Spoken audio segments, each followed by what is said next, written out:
Some cringe when they hear the term New World Order, despite all of these prominent people using it.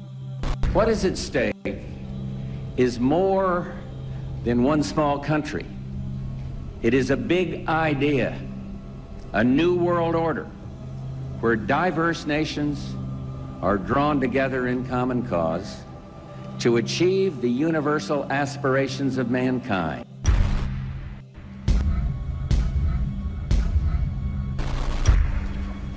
The world that maybe some people dreamt of at that conference back in Bournemouth, when it looked as if maybe history would end, that liberal democracy would triumph, that free market economics would slowly progress, and we'd have a new world order.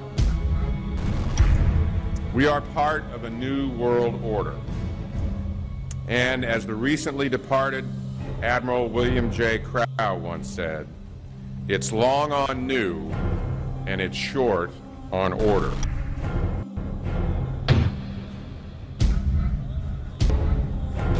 Walter Isaacson wrote a wonderful book about some of the wise men who helped shape the New World Order following the Second World War.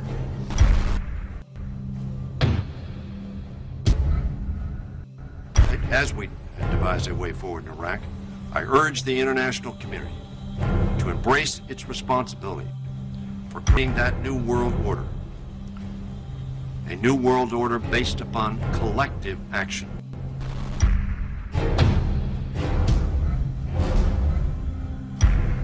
The transatlantic partnership was never just the foundation of our security. It was the foundation of our way of life. It was forged an experience of the most bitter and anguished kind. Out of it came a new Europe, a new world order, a new consensus as to how life should and could be lived. And just like that, it was gone. It was a new world order. That's what President George H. Bush said. About the new world taking shape around us, about the prospects for a new world order now within our reach. In the coming weeks, I'll be talking in some detail about the possibility of a new world order emerging after the Cold War. But today, I want to discuss another aspect of that order. You see, as the Cold War drew to an end, we saw the possibilities of a new order in which nations work together. It refers to new ways of working with other nations to deter aggression and to achieve stability. As old threats recede, new threats emerge. The quest for the new world order is in part a challenge to keep the dangers of disorder at bay. साथियों, आज दुनिया नए world order की तरफ बढ़ रही है। भारत के बढ़ते सामर्थ्य के साथ ही विश्व में भारत की भूमिका भी तेजी से बदल रही है। संकट के घेरे में थे और सेकेंड वर्ल्ड वॉर के बाद एक दुनिया में एक नया ऑर्डर, न्यू वर्ल्ड ऑर्डर, उसने आकार लिया। शांति के मार्ग पर चलने के शपथ हुई।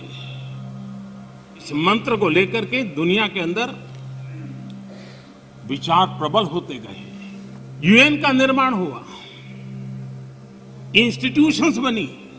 उस वर्ल्ड वॉर के बाद Walter Isaacson wrote a wonderful book about some of the wise men who helped shape the New World Order following the Second World War. The Second World War. The Second World War. The Second World War.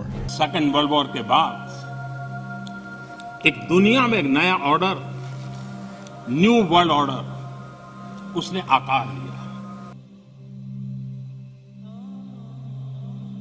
আপনি কেমন দেখেন যে আজ থেকে 50 বছর পরে, social 100 বছর পরে সোশ্যাল বিজনেস সংক্ষেপের বিষয়টা হলো যে এইটা সোশ্যাল বিজনেস থেকে কথাটা এসছে, আমরা একটা নতুন বিশ্ব গড়ব, একটা নতুন বিশ্ব গড়ব।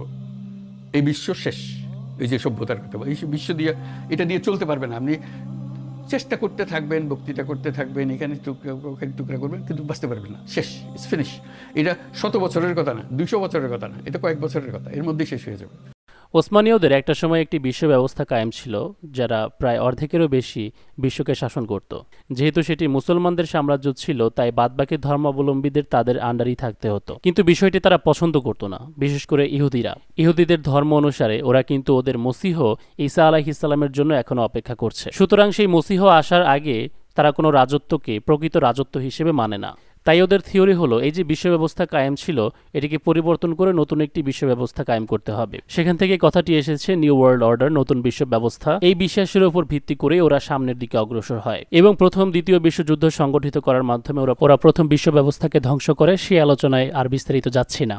জার্মানির একটি ইহুদি পরিবার যাদেরকে রেড শিল্ড অথবা দ্য রথচাইল্ড বলা হয়, এই পরিবারের ৫ সন্তানকে ৫টি স্থানে ব্যাংকিং সুদি সিস্টেম চালু করার জন্য পাঠানো হয়। যেই সুদ সম্পর্কে আল্লাহ তাআলা বলেছেন যে সুদি কাজ কারবার করা আল্লাহ ও তার রাসূলের বিরুদ্ধে যুদ্ধ ঘোষণা করা। কথাটির যথেষ্ট ওজন আছে। সুদি কারবার করা কিভাবে আল্লাহ তাআলার বিরুদ্ধে যুদ্ধ, সুদ, ব্যাংকিং সিস্টেম কিভাবে গরিবের রক্ত চষে, এই ভিডিও থেকে জানতে পারবেন। ৫ জন সন্তানের মধ্যে একজন ছিল নেথান রথচাইল্ড, যাকে ইংল্যান্ডে পাঠানো হয়, যে বলে ব্রিটেনের মানি সাপ্লাই যেই ব্যক্তি করে ব্রিটিশ সাম্রাজ্য সেই নিয়ন্ত্রণ করে এবং ব্রিটেনের মানি সাপ্লাই আমি করি। তার মানে বোঝালো ব্রিটেনকে সে নিয়ন্ত্রণ করে। তারা বিভিন্ন যুদ্ধ বাঁধিয়ে মানুষদেরকে লোন দিত। অ্যাংলো ফ্রেঞ্চ যুদ্ধে ব্যাটেল অফ ওয়াটারলুর শেষে 1815-তে ইংল্যান্ডকে ধোকা দিয়ে তাদের মেজর বন্ডস এবং দামি দামি শেয়ার কিনে নেয়। এরপর থেকেই ইংল্যান্ড এই ইহুদিদের হাতে চলে আসে এবং ব্রিটেনকে সুপার পাওয়ার হিসেবে দাঁড় করায় সারা বিশ্বকে দাজ্জালি শাসন ব্যবস্থার আন্ডারে নিয়ে আসতে। এবং আমরাও বাঙালিরা সেই ব্রিটিশদের দ্বারা শাসিত হয়েছি। বিশ্বের বেশিরভাগ জায়গা ব্রিটিশদের আন্ডারে নিয়ে আসা হয় এবং প্রায় অর্ধেক তাদের পরিকল্পনা সফল হয়ে যায়। কিন্তু এখনো একটি মেইন কাজ বাকি, ইহুদিদের জন্য নিজস্ব একটি রাষ্ট্র গঠন করা। আর তাদের সবচেয়ে পবিত্র জায়গাটি তারা মনে করে জেরুজালেম। এবার তাহলে মিলিয়ে নিন কেন ইউরোপ থেকে ধরে ধরে এনে ইহুদিদেরকে ফিলিস্তিনে ঢুকিয়েছিল ব্রিটিশ এম্পায়ার। ব্রিটিশদের বেশিরভাগ ছিল খ্রিস্টান ধর্ম অবলম্বী। ইহুদিদের রাষ্ট্র তৈরি করতে তো ওদের ঠেকা পড়েনি, কিন্তু একটা সাম্রাজ্য দিয়ে যে দীর্ঘদিন যাবৎ সবাইকে শাসন করা যায় না এটা ওরা ভালো করে বুঝে গিয়েছিল। পাওয়ার ট্রান্সফার হয় আমেরিকায়, আমেরিকা সুপার পাওয়ার হয়, একের পর এক গোয়েন্দা আমেরিকার ভেতরে ঢোকানো হয়, গোয়েন্দা দিয়ে বিভিন্ন গুরুত্বপূর্ণ প্রতিষ্ঠানকে দখলে নেওয়া হয়, যে বিষয়ে ডিটেলসে জানতে পারবেন আমার দাজ্জাল সিরিজ থেকে। আচ্ছা, এবারে আমেরিকান পলিটিশিয়ানদের মুখে একই বুলি বারবার আমরা লক্ষ্য করি, যেটা ভিডিওর শুরুতে দেখেছেন। আমেরিকান পলিটিশিয়ানরা এই ব্যাপারে এতটাই সিরিয়াস হয়ে পড়ে ওদের $1 বিলের পেছনে লেখা দেখতে পাওয়া যায় ল্যাটিন ভাষায় নোভাস অর্ডো সেক্লোরাম, নিউ ওয়ার্ল্ড অর্ডার, নতুন বিশ্ব ব্যবস্থা। এবং তার উপর দেখতে পাচ্ছেন পিরামিড। পিরামিডের উপর কি রয়েছে? এক চোখ। হাদিসে নবী সাল্লাল্লাহু আলাইহি ওয়াসাল্লাম কার ব্যাপারে ভবিষ্যৎবাণী করেছেন? যে সে এক চোখের হবে, দাজ্জাল। দাজ্জালকে ইহুদিদের সেই অপেক্ষিত মসিহ, যার জন্য সবকিছু তৈরি করা হচ্ছে, যাকে দিয়ে বিশ্ব শাসন করবে ওরা। $1 এই ডিজাইনটি করা হয়েছিল ফ্রি মেসন জর্জ ওয়াশিংটনের আমলে। ফ্রি মেসন একটি সিক্রেট সোসাইটি যেটি ইহুদিদের তৈরি করা। ইতিহাসে ইহুদিরা এরকম নাম বদলে বদলে অসংখ্য সিক্রেট সোসাইটি তৈরি করেছে। রুসিক্রুশিয়ানস, ফ্রি মেসনারি, ইলুমিনাতি। 1666-তে ছিল দনমে, যার মেম্বার ছিল মুস্তাফা কামাল আতাতুর্ক, অট্টোমান সাম্রাজ্যের ধ্বংসকারী। তো আমেরিকাকেও আমরা দেখতে পাই এই বিশ্ব ব্যবস্থাকে কায়েম করার জন্য সক্রিয় হয়ে উঠতে, এবং বেশ জোরালোভাবে। তাই কিন্তু আপনি দেখবেন ইসরায়েল দেশ তৈরি হওয়ার সাথে সাথে আমেরিকা স্বীকৃতি দিয়ে দেয় 11 মিনিটের মাথায়। ইসরায়েলের কিছু হলেই আমেরিকার পরাণ কাঁদে। ইসরায়েলের জন্য ফান্ড রেজ করে, তাদেরকে টাকা অনুদান দেয় বিভিন্ন উপায়ে। জো বাইডেন সে নিজেকে একজন জায়নিস্ট দাবি করে। তো এই সবকিছুই দিবালোকের মতো পরিষ্কার যে পৃথিবীতে আসলে কি চলছে। এখন প্রশ্ন হলো বিশ্ব ব্যবস্থা মানে তো সবটা জুড়ে, পুরো বিশ্ব জুড়ে, তার মধ্যে বাংলাদেশও তো আছে। আমাদেরকে নিয়ে তাদের পরিকল্পনা কি, তাদের ভূমিকা কি? ব্রিটিশদের নতুন পলিসি অনুযায়ী ওরা মনে করে না যে আমাদেরকে ওদের ডিরেক্টলি শাসন করতে হবে বা প্রয়োজনীয়তা রয়েছে। ডামি গভর্নমেন্ট, পুতুল সরকার বা পাপেট সরকারই তাদের জন্য যথেষ্ট। আমাদের মধ্যে থেকে এমন মানুষ বাছাই করবে লিডার হিসেবে যে তাদের হয়ে আমাদেরকে নিউ ওয়ার্ল্ড অর্ডারের আন্ডারে নিয়ে যাবে। তার মধ্যে একজন হলো মোদি, ডামি পাপেট সরকার। আমাদের তৃতীয় বিশ্বে ডিরেক্টলি হাত দেওয়ার ব্রিটিশ আমেরিকার তেমন প্রয়োজন নেই। ওই ডামি পাপেট দিয়েই আমাদেরকে নিয়ন্ত্রণ করতে পারবে। কিন্তু দুঃখজনক বিষয় হলো আমাদের বাঙালিদের মোদি ছাড়া আর কোনো শত্রু চোখেই পড়ে না। হ্যাঁ, ব্রিটিশ আমেরিকার নেতৃত্বেই মোদি তাদের নীতি অনুসরণ করে আমাদেরকে অত্যাচার করেছে, মুসলমানদেরকে বিশেষ করে, যেন মুসলিমরা পুনরায় খেলাফত প্রতিষ্ঠা না করতে পারে। আমরাও ধরে বসে আছি যে মোদি একমাত্র চক্রান্তকারী। মোদিরও যে গুরু ঠাকুর আছে, আমরা বর্ডার ক্রস করে ওই পর্যন্ত যেতেই পারিনি। আমাদের চিন্তাভাবনা এতটুকু গণ্ডির মধ্যেই বন্দী, যার কারণে এখনো আমরা আমেরিকার থেকে সাহায্য চাই, তাদের কাছ থেকে সুষ্ঠু নির্বাচনের আশা করি, একজন ন্যায়পরায়ণ শাসক কামনা করি, বোকার মতো। তো গত নির্বাচনে করেনি ওরা সুষ্ঠু নির্বাচন। হাসিনা ছিল মোদির ডামি, মোদি ছিল আমেরিকার ডামি। না হলে এত দীর্ঘদিন যাবৎ গদিতে ওদের কে বসিয়ে রাখে? 17 বছর হাসিনাকে, 15 বছর, তিনবার মোদিকে, ইসরায়েলের নেতানিয়াহুকে। কিভাবে? ব্রিটিশরা আমাদেরকে ছেড়ে গেছে কিন্তু শাসন ছাড়ে নাই। Divide and rule policy apply করে ইন্ডিয়া, পাকিস্তান, ভারত, মুসলিম, খ্রিস্টান, হিন্দুর মধ্যে দাঙ্গা, এভাবে ডিভাইড তো করেছে, আর রুল করছে সেকুলার গভর্নমেন্ট দিয়ে। আমাদেরকে বোঝাচ্ছে ওদের তৈরি করা সেকুলার ধর্মনিরপেক্ষ গভর্নমেন্ট বসালে সকল ধর্মের মানুষ শান্তিতে বসবাস করতে পারবে। সেই কারণে আমি গত ভিডিওতে বলেছি আমেরিকান সমর্থিত কাউকে দায়িত্ব দেওয়ার দরকার নেই। Let's talk about American presidential award winner doctor Yunus. গ্রামীণ ব্যাংকের সাবেক ব্যবস্থাপনা পরিচালক নোবেল বিজয়ী ডক্টর মোহাম্মদ ইউনুসের কাছে জাতীয় রাজস্ব বোর্ডের 666 কোটি টাকা কর দাবির বৈধতা চ্যালেঞ্জ করে দায়ের করা রিট খারিজ করে দিয়েছেন হাইকোর্ট। এর ফলে ডক্টর ইউনুসকে এই টাকা সরকারকে পরিশোধ করতে হবে। কোনো কিছু লক্ষ্য করেছেন? 666 কোটি টাকা 666 কোটি টাকা। হঠাৎ করে এই মুহূর্তে আসা ডক্টর ইউনুসের 666 কোটি টাকার খবর বেশ ভালোই মিডিয়ার মধ্যে চলছে। আপনারা কি জানেন 666 কিসের number? 666 days. Astaghfirullah. Astaghfirullah.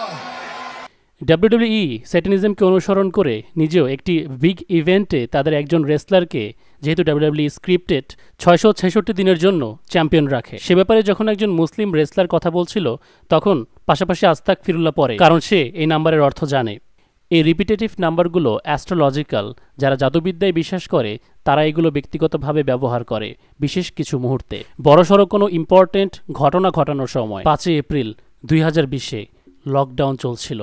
Narendra Modi পুরো ভারতবাসীকে আহ্বান করেছিল করোনাকে প্রতিহত করতে এক্স্যাক্টলি রাতের 9টা বাজে 9 মিনিটের জন্য ক্যান্ডেল জ্বালিয়ে যেন সবাই দাঁড়িয়ে থাকে। নাম্বার 9 বারবার রিপিট করার কারণ হলো নাম্বার 9 হচ্ছে ফিনিশিং বা এন্ডিং নাম্বার। সে ঠাট্টা করার জন্যই কাজ করেনি, মস্করা করার জন্য করেনি, তার বিশ্বাস এভাবে করোনা শেষ হবে। অ্যাপল কোম্পানিও তাদের প্রথম কম্পিউটারের দাম রেখেছিল $666। এই নাম্বার রিপিট করার বিষয়টি অর্থহীন নয়। বাইবেলের রেভেলেশন চ্যাপ্টারে 666 এই নাম্বারটিকে দাজ্জালের ছাপ বলা হয়েছে। কাকতালীয়ভাবে 1 কোটি টাকাও এদিক ওদিক নয়, এক্স্যাক্টলি 666 কোটি টাকা ঋণ আমাদের বাংলাদেশি সরকারের কাছে ডক্টর ইউনুস সাহেবের। ইনি তো সেই ব্যক্তি যিনি কিনা ইউগান্ডার LGBTQ মুভমেন্টের মাইনরিটির পক্ষে সাইন করেছিলেন তার বাদবাকি নোবেল প্রাইজ উইনারদেরকে নিয়ে। সে কি গে, লেসবিয়ান, LGBTQ-কে সাপোর্ট করেনি 2012 সনে? এটা কি সবাই ভুলে গিয়েছে?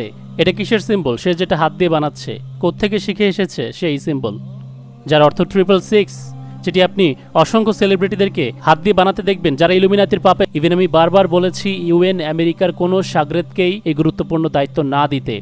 এখন আমি যখন ভিডিওটি রেকর্ড করছি সে হয়তো শপথ গ্রহণ করছে। অনেকে বলতে পারে যে ভাই তার ব্যাপারে আগে সতর্ক করলেন না কেন? আমি UN আমেরিকার ব্যাপারে তখনও সতর্ক করেছি যখন কিনা আমার এবং ভারতকে নিয়ে কথা বলার প্রয়োজন ছিল। আমি তখন UN আমেরিকা নিয়ে সতর্ক করেছি যখন সবার ভারতের দিকে নজর ছিল, এর দিকে তাদের ফোকাস ছিল, জাস্ট বিকজ স্বৈরাচারের দ্বারা সে নির্যাতিত ছিল। So he has to B the right person. এটা কি কোনো লজিক নাকি? যদি A রং হয় অটোমেটিকলি B রাইট হয়ে যায় না? আমি বলেছিলাম 111 রিপিট না করতে। যাই হোক, ইতিহাস থেকে যদি মানুষ শিক্ষা না নেয় তাহলে আর কিছুই করার নেই। ফি আমানিল্লাহ।